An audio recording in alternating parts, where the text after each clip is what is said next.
Alright guys, Scrappy again. I hope you're doing well and enjoying your day so far. Dashy talking with Nature about what's been going down behind the scenes over the last few days, especially a scrim set that OpTic played against LA Thieves last week, that as far as the boys seem to be concerned, was a rather dominant one for the green wall. Can Thieves buck their ideas up in this third game mode? Certainly an overload. The other game modes, they've looked okay so far, although their hardpoint continues to be a little bit shaky. Can they turn it around, especially after some of the words they had to say for Falcons during yesterday's series? Very much enjoyed your thoughts in the comments. Hit the like button if you enjoy, subscribe if you're new as always. Plenty to get into. We'll start here actually just because Simp was given Sniper of the Weekend or whatever it was by the desk, and well, here he is putting in the reps as well. There was something interesting that was noted yesterday, that when you aim down sights with the sniper, if you un-ADS for a very brief period of time after you un-ADS, you're still absolutely pinpoint perfect accurate on where you were aiming. I'm not sure it's ever going to be relevant for competitive, because why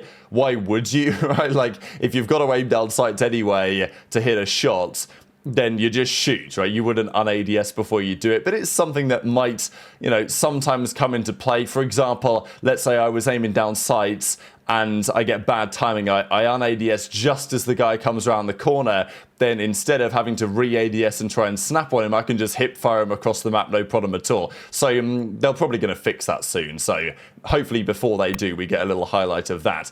Sib also says lots of improvements to make, especially as an individual. So Sib's had a pretty fascinating couple of seasons, really, because he was really good a couple of years ago. Obviously, the Surge days in Vanguard, they won for the first time in Sib's rookie year. Last year on Cloud9, he started out awful, if you guys remember. He was dropping like 0.7 at the start of last season. It was inevitable he was going to turn that around. Was he Cloud9's best player last year? It was certainly close. If it wasn't Sib, it was probably Kremp. But yeah, the team wasn't that good, as we know. Attach ended up retiring. They made a couple of changes, but Sib was always, I think, going to get a pretty good opportunity. It wasn't that long ago that there was some talk, I remember a couple of years back when people are saying, well, what if OpTic have Dashy, Shotzzy with Sib and Pred, right? And, it wasn't a million miles away from the team they eventually formed with Kenny. They won champs, then the drama happened. It is what it is.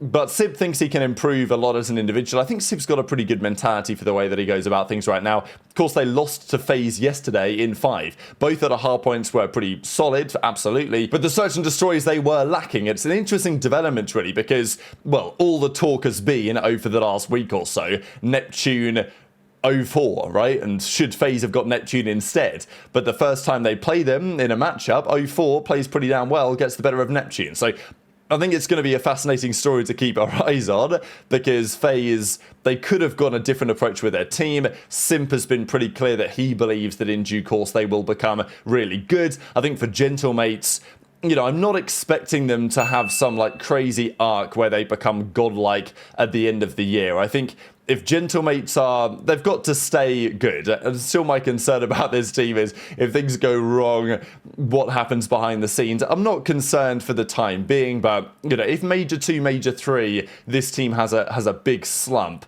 I have a difficult time believing they're going to get out of it. Other teams, I think, have a better chance. So I think Gentlemates really have to start well, as they have, and stay good. Obviously, you're not going to win everything.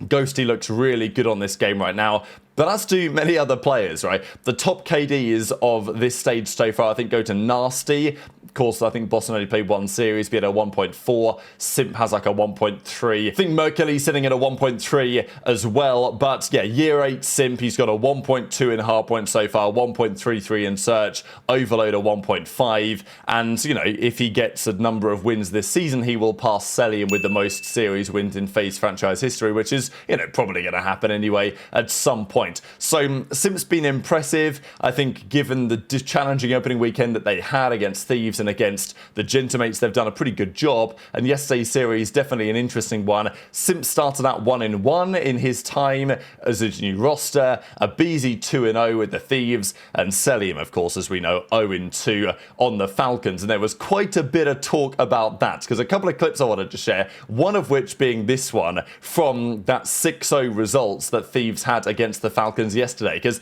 they just lost the game 1, turned up to a den search and just absolutely slammed them.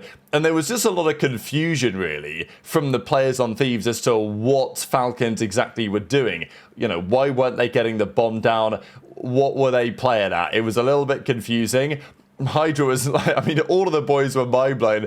I thought it was like HyDra's reaction, I thought was especially entertaining because he looks genuinely disgusted at what Falcons were doing on the map. And look, sometimes we've seen this from teams when they're up 2-0 and the other team is like just clowning around in the control or something, and they're like, okay, what are these clowns doing?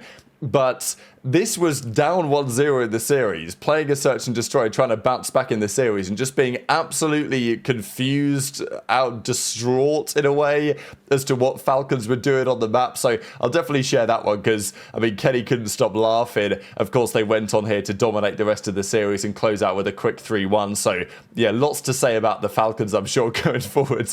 I like the way the CDL zooms in on their team cameras after the series.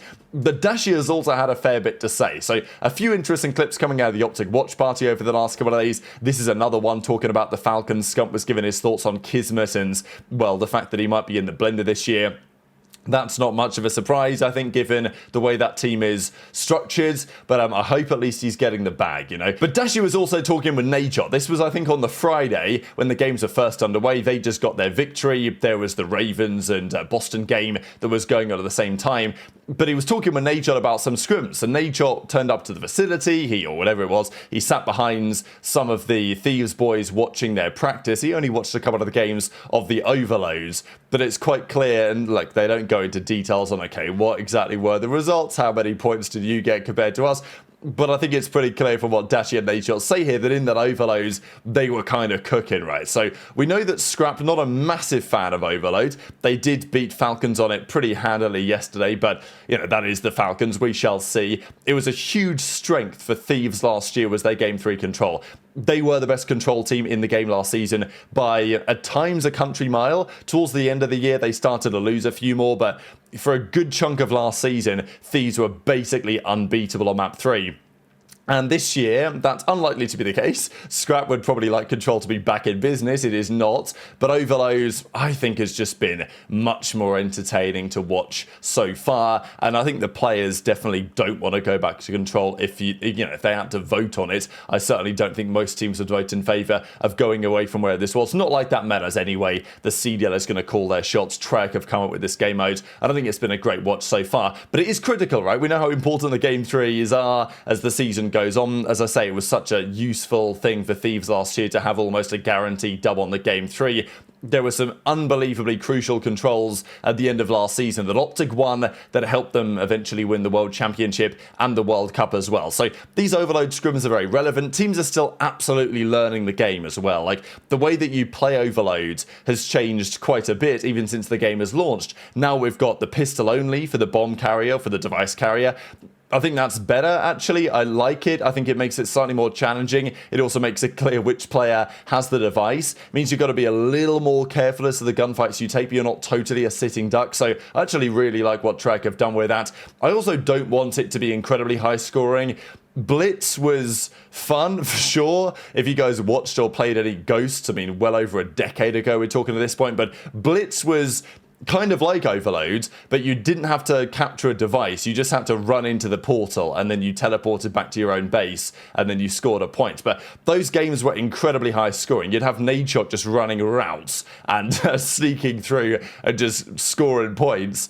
And, you know, there'd be 15 plus points per team per game, which is fine, but, like, you know, you'd get games that were like 15-8 or like 13-6 early on, and it's like the other team's just not really going to be making a comeback happen here because there's a delay on the portal and all this stuff before you can capture again. But in Overload, I don't mind it being low scoring. I don't need the games to be 4-4, 6-6. I don't mind a tight 1-0 first half, right? Kind of like how Capture the Flag used to be back in the day. So really happy with where Overload is at the moment. But over time, still needs some work. There's a few things I think on the game mode that need to be looked at. But the bottom line is OpTic look like the team to beat, certainly in practice.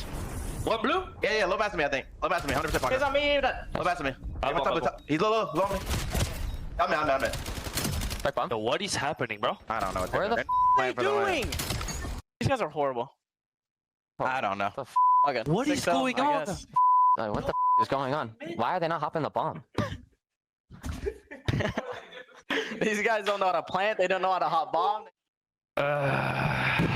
the streak. That's 6 at us. Just get up. Don't take it out on the little camera. Yeah, Dashy. How many is he broken? Yo, Brandon has superhuman strength for that. What he did to that thing? That was some Homelander shit. It was impressive. Like, dead ass, dude, you know, like, trying to pull that thing apart? Like, you know, There's a side of Brandon that's very, very interesting to me. I'm fucking scared of him. Yeah, that version of Brandon scares me. I've never seen it before in my life in person. I'm fucking scared of that It's guy. impressive how it went on for like a minute. That's all grip. I mean, yeah. You know what I'm saying? Like, he was Perseverance. He determined. was seeing demons. Like he didn't like. It wasn't like a 15-second. Whoa, what am I It doing? was It just was. blood red demons. It was this And I think they webcam all will had little die. heads of Roger on them for some reason. Yeah. I feel like, and maybe I'm tripping. I feel like Kiz is slowing down his gameplay a bit to try and be a little more on par with his teammates. Like I feel like the rest of his team is just. But that's not how Traditionally he's a little always been. slower. Yeah, I know. Like him and Paco, he was always like the headbutter. He's always been that entry, just selfless, get in there, do all the shit, do the dirty work. I can definitely see him playing different to like keep the game flowing the right way. T-Boy, thanks for the resub, Yeah, big it's dog. like it's hurting him because he's just trying And to he's trying to- overcompensate, yep. pick up lanes that nobody's getting. I mean, who knows what's going on? But yeah, Kid's been struggling a little bit. But it happens. It happens. Got to give him a little time. Got to give him some time. We're only 2 matches into the year. I'm like, nice. I'm like, damn, already? I was watching you guys scrim our boys yesterday. I was in the office for 4 hours just sitting behind their POVs watching. For 4 scrims. hours? Yeah, I saw you guys' last 3 overloads. I didn't see any of the hard points. What'd you think? I mean, I'm not gonna leak, but go fuck yourself for sure. Did you watch the scar? Did you watch Wait, the yo, it's perfect timing actually, Brandon, because I want to see if Snoopy's fetish is actually real here. No You gonna way do he the video? doesn't search. No I shot. want to see if No, he I'm- actually... So we'll see how Overload evolves over time, whether track bring any further changes. I think also the overtime rules as it stands. So assuming that it's a tie game, it goes to the end of the second half when it effectively becomes a search and destroy round.